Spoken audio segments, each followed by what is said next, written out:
Čia aš 2018 metais gaunu Vilnius Tech bakalaurą, o čia 2021 Vilnius Tech magistrą.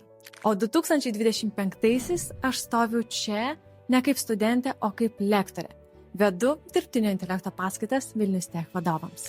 Tiems, iš kurių pati mokiausi. Studijuoti čia man buvo visada didžiausias prestižas, o vesti paskaitas, žinokite, tuo labiau. Pasakyti, kad esu šokiruota, nieko nepasakyti.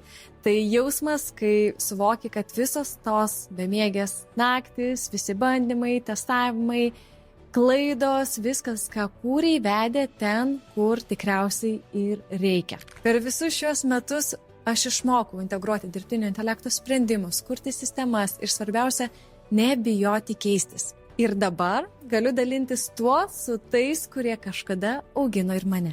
Ir jei šitas video kažką įkvepia, tebūnė tai priminimas, kad niekas nevyksta per naktį, bet tai, kad darai, kai mokaisi, kai bandai, vieną dieną atsistos ten, kur kadaise net bijojai įsivaizduoti save. Nebijok keistis, mokykis, nes nežinai, kaip toli tave gali tai nuvesti.